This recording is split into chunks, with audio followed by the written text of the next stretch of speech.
बिजली सप्लाई होगी बाधित। सुबह 8 बजे से दोपहर 2 बजे तक रहेगी बाधित। विद्युत सबस्टेशन में होगा सुधार कार्य। और सबसे पहले रतलाम से इस वक्त की बड़ी जानकारी। पैसेंजर ट्रेन में आज भीषण आग लगी है। पैसेंजर ट्रेन की एक बोगी में आग लगी और धीरे धीरे पूरी ट्रेन को इस आग ने अपनी चपेट में ले लिया। रतलाम इंदौर डेमो ट्रेन में ये पूरा हादसा हुआ है। प्रीतम नगर स्टेशन के पास की दुर्घटना। ये तस्वीरें आपकी टीवी स्क्रीन पर। फायर फाइटर टीम ने इस आग पर काबू पाया है। ट्रेन में सवार सभी मुसाफिर सुरक्षित हैं। ये बड़ी जानकारी आपके साथ साझा कर रहे हैं। भीषण दुर्घटना, भीषण आग लगी इस ट्रेन में, लेकिन सभी लोग पूरी तरह से सुरक्षित, कोई जनहानि नहीं हुई है। हालांकि किस वजह से आग लगी, क्या कुछ हुआ घटनास्थल पर, इसकी जानकारी अभी तक सामने नहीं आ पाई है। ये जांच के बाद ही स्पष्ट हो पाएगा कि आखिर किस वजह से आग लगी। लेकिन प्राथमिक तौर पर यह सूचना कि सभी लोग समय रहते इस ट्रेन से बाहर आ गए, जिस वजह से सभी लोग सुरक्षित बच गए हैं। ये घटनास्थल की आपको तस्वीरें दिखा रहे हैं। आग लगने की ठीक बाद की तस्वीर। जैसे ही आग लगने की सूचना मिली, लोगों के बीच अफरा तफरी का माहौल रहा, लेकिन समय रहते सभी को सुरक्षित बाहर निकाल लिया गया। रतलाम इंदौर डेमो ट्रेन में हादसा। प्रीतम नगर स्टेशन के पास इस ट्रेन में आग लगी है। फायर फाइटर की टीम फौरन ही मौके पर पहुंची। घटनास्थल पर पहुंचकर आग पर काबू पाने के लिए भी काफी मशक्कत टीम को करनी पड़ी, लेकिन अंततः इस आग पर काबू भी पा लिया गया और सभी लोगों को सुरक्षित इस ट्रेन से बाहर निकाल लिया गया है। किसी तरह की जनहानि नहीं। किस वजह से ये आग लगी, क्या कारण था, अभी तक ये स्पष्ट नहीं हो पाया है। इसकी जांच होना बहुत जरूरी। अक्सर शॉर्ट सर्किट के चलते इस तरह के मामले सामने आते हैं, लेकिन कई मामले ऐसे भी जिसमें असामाजिक तत्व ट्रेन में आग लगाते हैं। हालांकि इन कारणों को लेकर जांच की जाए। आगे बढ़ते हैं भोपाल से अगली बड़ी खबर, जहां घर में 3 शव पाए गए हैं। पति, पत्नी और बेटी का शव मिला है। पति का फांसी के फंदे पर लटका हुआ शव पाया गया, जबकि पत्नी और मासूम बेटी का शव जमीन पर पड़ा देखा गया। घर में दूसरे कमरे में बेटा भी मौजूद था। पत्नी बेटी की हत्या के बाद पति ने फांसी लगाई होगी, फिलहाल पुलिस को यही आशंका, लेकिन तमाम अधिकारी इस घटना की जांच में लगातार जुटे हुए हैं कि क्या वजह है जिस वजह से इस परिवार ने कदम उठाया। बेटा भी वहां पर मौजूद है। बेटा पूरी तरह से ठीक है और उस बच्चे से भी पुलिस लगातार जांच कर रही है, पूछताछ कर रही है कि आखिर क्यों उसके पिता ने ऐसा कदम उठाया। लेकिन यही आशंका सबसे पहले कि पति फांसी लगाई। सबसे पहले पति ने पत्नी और मासूम बेटी को मारा, उसके बाद खुद फांसी के फंदे पर झूल गया। यही आशंका है, इसी के आधार पर पुलिस जांच कर रही है। लेकिन क्या वजह, क्या अवसाद इसके पीछे का कारण या फिर कोई पारिवारिक विवाद रहा, इसे लेकर भी पुलिस लगातार जांच में जुटी हुई है। तो बेटा भी दूसरे कमरों में मौजूद था। फांसी की आशंका है पुलिस को और इसी वजह से अधिकारी भी लगातार जांच कर रहे हैं इस पूरे मामले की। राजधानी की एक घटना, सनसनीखेज वारदात। पति, पत्नी और बेटी का एक साथ शव पाया गया है। पति का फांसी पर लटका हुआ शव मिला है, जबकि पत्नी और बेटी की लाश जमीन पर पड़ी हुई मिली है। पुलिस के तमाम अधिकारी घटनास्थल पर मौजूद हैं। पारिवारिक विवाद को लेकर भी लगातार जांच की जा रही है। अवसाद के एंगल से भी लगातार जांच कर रही है पुलिस। परिजनों से भी पूछताछ की कोशिश, जिससे मामला थोड़ा बहुत स्पष्ट हो। पड़ोसियों की तरफ से भी क्या कहा जाता है इस पूरे मामले पर, वो भी बहुत महत्वपूर्ण पहलू होगा। जबकि एक बेटा जो कि दूसरे कमरे में मौजूद था, क्या उसने ये सब होते हुए देखा, क्या वजह रही, उस दौरान क्या कुछ हुआ, ये सभी पहलू जिन पर जांच होना भी बाकी है। प्राथमिक तौर पर यह जानकारी कि पत्नी और मासूम बेटी का शव जमीन पर पड़ा मिला, जबकि पति फांसी के फंदे पर लटका हुआ था। तो ये बड़ी खबर राजधानी भोपाल से आपके साथ साझा कर रहे हैं। परिजनों के बीच मातम पसरा हुआ है।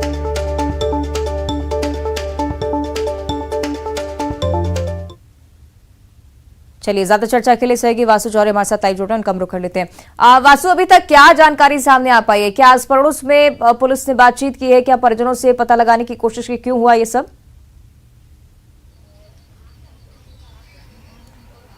अवंतिका, देखिए मैं मौके पर ही मौजूद हूँ, ठीक उस घर के सामने इस वक्त खड़ा हुआ हूँ जहाँ पर जो घर के मुखिया थे धन्नालाल प्रजापति, उनकी पत्नी मंजू प्रजापति और उनकी बेटी खुशी प्रजापति, जिसकी उम्र महज 13 साल थी, इन तीनों का ही शव जो है वो यहाँ पे बरामद किया गया। और बहुत ही सनसनीखेज मामला है, कई सारे सवाल इस पूरे मामले को लेकर लगातार खड़े हो रहे हैं, लेकिन एक चौंकाने वाली बात जरूर यहाँ पर पता चली है। जब हम जो पड़ोसी हैं उनसे बातचीत कर रहे थे तो उन्होंने बताया कि जो धन्नालाल है उनका शव तो जरूर फांसी पर लटका हुआ मिला था, फंदे पर मिला था, लेकिन ये उनका कहना है, पड़ोसियों का ये दावा है कि जो बेटी है खुशी और जो पत्नी है यानी कि मंजू, उनकी इसी घर में हत्या की गई। और 37 साल उम्र मंजू की है, 13 साल की जो मासूम बेटी है उसे मारा गया है। इस तरीके की जो जानकारी है वो पड़ोसियों की ओर से दी गई है। हालांकि इसे आप पुख्ता जानकारी नहीं कह सकते और ये जरूर थोड़ा सा इंतजार करने वाला विषय है कि पुलिस जब इस पूरे मामले की जांच पूरी करेगी और पीएम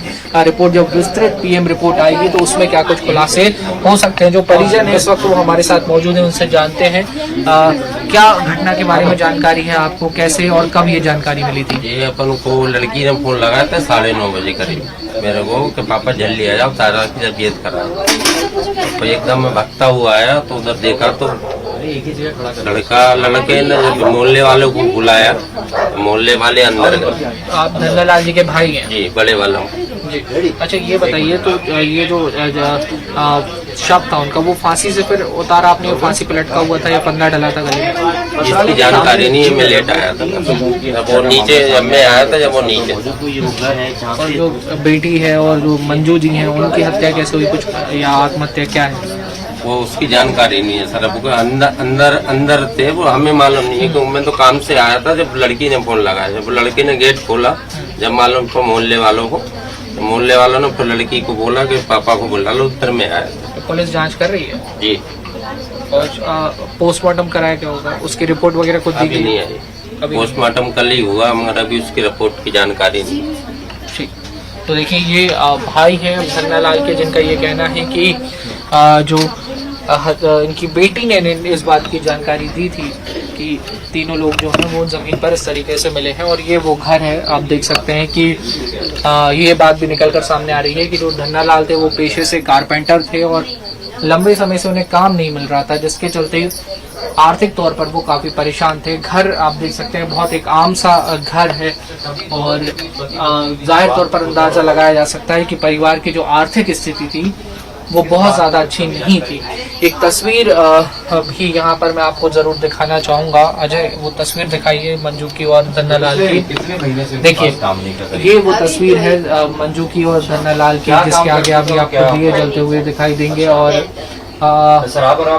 भरा पूरा उनका पूरा परिवार था और अंदाजा लगाया जा सकता है कि कुछ बहुत परेशानियों में ये कदम उठाया होगा, चाहे फिर वो धन्नालाल की आत्महत्या की बात हो या संभवतः जो बताया जा रहा है कि धन्नालाल ने ही अपनी पत्नी और बेटी को मौत के घाट तक उतारा। तो अगर इस बात में कोई सच्चाई है तो वो उसको लेकर भी कई सारे जो सवाल हैं वो अपने यहाँ पर खड़े होते हैं। कुछ और फोटोज यहाँ पर लगे हुए हैं, संभवतः ये माना जा सकता है कि ये खुशी जो बेटी है उसके ये फोटोज हो सकते हैं। और जो बच्ची के खिलौने हैं, खेलने के सामान हैं, वो भी यहाँ पर रखे हुए दिखाई दे रहे हैं। और महज 13 साल इस बेटी की उम्र थी। कल पोस्टमार्टम हुआ है और जिस तरीके से शव मिले थे उसके बाद उनका अंतिम संस्कार भी किया गया। और जब पीएम की विस्तृत रिपोर्ट आएगी तो उसमें खुलासा हो जाएगा अवंतिका की आत्महत्या थी या हत्या थी। और पड़ोसियों ने जो बयान दिए हैं उनको लेकर भी लगातार एक और सवाल, 3 मृतकों के बारे में आप जानकारी लगातार साझा कर रहे हैं, लेकिन जो खबर सामने आई उसमें एक बेटे का भी जिक्र है। क्या बेटा उस दौरान मौजूद था जब ये पूरा घटना हुई? और फिलहाल वो बच्चा कहाँ है, क्या उससे पूछताछ हो रही है? देखिए 2 कमरों का ये मकान है और ये बताया जा रहा है कि बेटा भी यहाँ पे काम पे जाता है और घटना के दौरान वो भी दूसरे कमरे में मौजूद होने के उसके बाद जो है वो कही जा रही है, लेकिन उसको भी इस पूरी घटना के बारे में जानकारी नहीं मिली। और जो धन्नालाल प्रजापति, जब उनको शव देखा गया तो उनके मुंह में कपड़ा जो है वो डाला गया, डाला हुआ कपड़ा जो है वो ठूसा हुआ था। तो ये समझा जा सकता है कि आवाज ना हो, शोर ना हो, इसलिए उन्होंने आत्महत्या करते वक्त संभवतः जो कपड़ा है उसका इस्तेमाल किया होगा। लेकिन फंदा मिलने की वजह से ये बात बहुत हद तक स्पष्ट रूप से समझ में आ रही है कि धन्नालाल ने संभवतः आत्महत्या की है। लेकिन बड़ा सवाल यही है कि बेटी की और पत्नी की हत्या किस तरीके से की गई। जो पड़ोसियों का कहना है कि उनकी हत्या हुई है, ये बात जरूर कई सारे सवाल अपने आप में खड़ा कर रही है और पुलिस जरूर जल्द ही इस पूरे मामले की जो पुष्टि है वो करने का काम करेगी। पुलिस भी इंतजार कर रही है कि जल्द से जल्द विस्तृत जो पीएम रिपोर्ट है वो आए ताकि इस पूरे मामले का खुलासा हो सके। अवंतिका, चलिए, यानी कि जांच के बाद ये स्पष्ट हो पाएगा। शुक्रिया आपका वासु फिलहाल इस पूरी जानकारी के लिए। तो बेहद ही संगीन मामला है, सनसनीखेज पूरा मामला, इसे लेकर पुलिस लगातार तफ्तीश में जुटी हुई है। परिजनों से भी पूछताछ कर रही है पुलिस, हर एंगल से मामले की जांच हो रही है। काफी संवेदनशील पूरा मामला।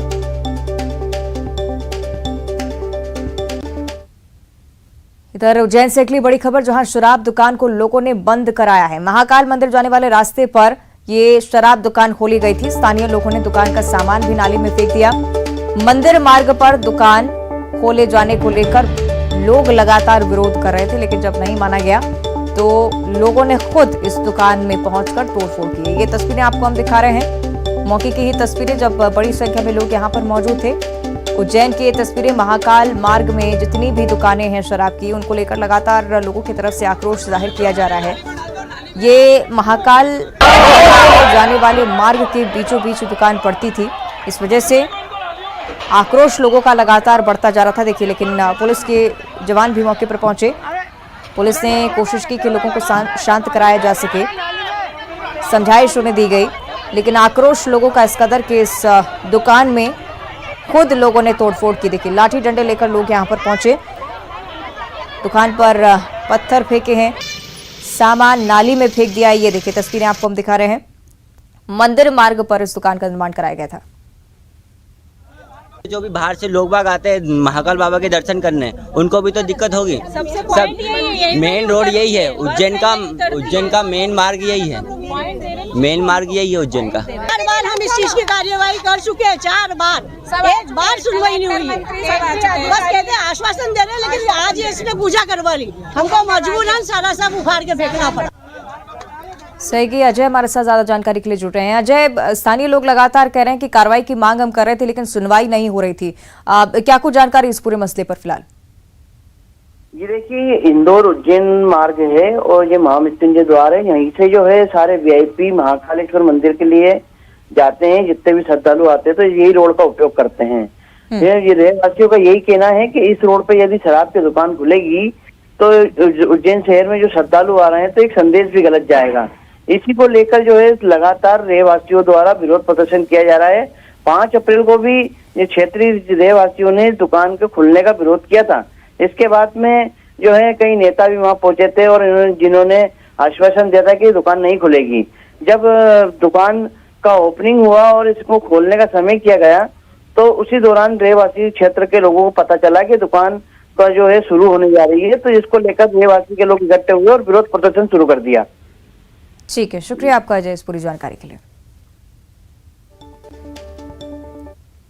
और जशपुर से अगली बड़ी खबर, जहां युवती ने फांसी लगाकर आत्महत्या की है। युवती के हाथ पर नाबालिग प्रेमी का नाम भी लिखा हुआ था। मामले की जांच में पुलिस लगातार जुटी हुई। कुनकुरी के लंबी टोली की पूरी घटना, जशपुर से खबर आपको बता रहे हैं। युवती ने आत्महत्या की है फांसी लगाकर और युवती के हाथ पर नाबालिग प्रेमी का नाम लिखा हुआ था।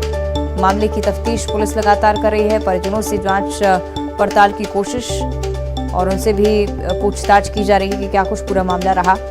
कुनकुरी के लंबी टोली की पूरी घटना है। सही की दीपक हमारे साथ फोन लाइन पर जुड़ रहे हैं। दीपक, क्या प्रेम प्रसंग से जुड़ा हुआ पूरा मामला नजर आता है?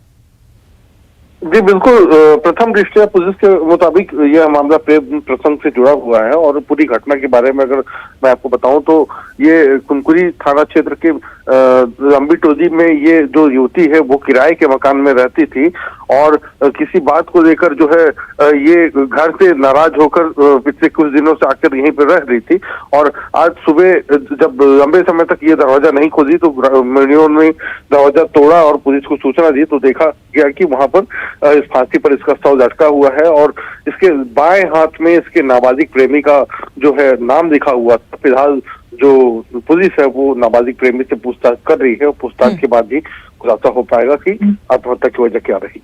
ठीक है, शुक्रिया आपका दीपक इस पूरी जानकारी के लिए। हालांकि पुलिस लगातार तफ्तीश कर रही है, उसके बाद ही पूरी वजह स्पष्ट हो पाएगी।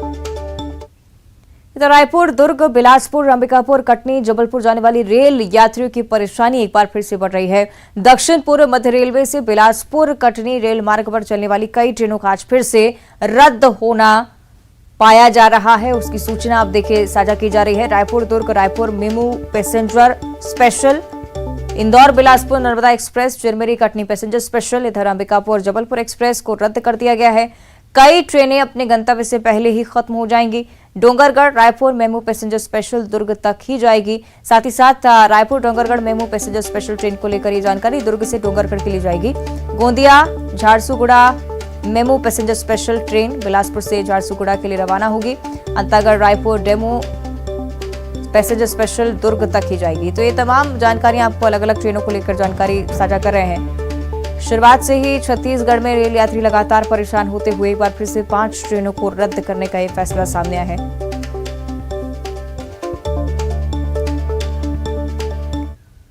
और मनेंद्रगढ़ से अगली बड़ी खबर, जिले में आज बिजली की सप्लाई बाधित रहने वाली है। आज शाम 4 बजे तक बिजली की सप्लाई नहीं होगी। सब स्टेशन लाइन में मेंटेनेंस का काम चल रहा है और इसी के चलते बिजली की सप्लाई बाधित रहेगी। जिले में 4 दिनों से बिजली सप्लाई बाधित है और एक बार फिर से आज भी लोगों को इस परेशानी से जूझना पड़ेगा। आज बिजली की सप्लाई बाधित रहने की जानकारी सामने आ रही है। आज शाम 4 बजे तक बिजली नहीं आएगी। मनेंद्रगढ़ के लिए इस जानकारी साझा कर रहे हैं। सब स्टेशन लाइन में मेंटेनेंस का काम चल रहा है और इसी वजह से लोगों को परेशानी उठानी पड़ेगी।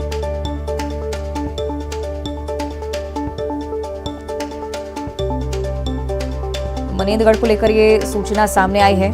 जिले में 4 दिनों से बिजली की सप्लाई बाधित है। आने वाले समय में भी फिलहाल राहत की कोई उम्मीद नहीं। शाम 4 बजे तक आज भी बिजली आपूर्ति नहीं होगी। बिजली की सप्लाई बाधित रहेगी। इधर छत्तीसगढ़ में मौसम विभाग ने आज के मौसम को लेकर अनुमान लगाया है कि मौसम विभाग के मुताबिक आज कुछ जगहों पर हल्की बारिश होने की संभावना है, जबकि 1 या 2 स्थानों पर गरज चमक के साथ तेज आंधी चल सकती है। मौसम विभाग ने वज्रपात की चेतावनी भी जारी की है और अधिकतम तापमान में राहत नहीं मिलने की आशंका। हालांकि कल प्रदेश के कई जिलों में बारिश हुई, जिसकी वजह से लोगों को गर्मी से राहत जरूर मिल रही है। अंबिकापुर में तेज आंधी और बारिश के चलते जगह जगह पर पेड़ गिरे हुए देखे गए। ये 4 तस्वीरें आपको हम दिखा रहे हैं 4 अलग अलग जिलों की, जहां आंधी और बिजली कड़कने की वजह से, बारिश होने की वजह से क्या कुछ स्थिति रही। मुंगेली, बलरामपुर, अंबिकापुर और राजनांदगांव की तस्वीरें। कई जगह ऐसी भी जहां पर बिजली के खंभों को भी नुकसान पहुंचा है और इस वजह से बिजली सप्लाई भी वहां पर प्रभावित हो रही है। हालांकि मौसम में ठंडक खुल रही है, इस वजह से लोगों को गर्मी से राहत मिली है।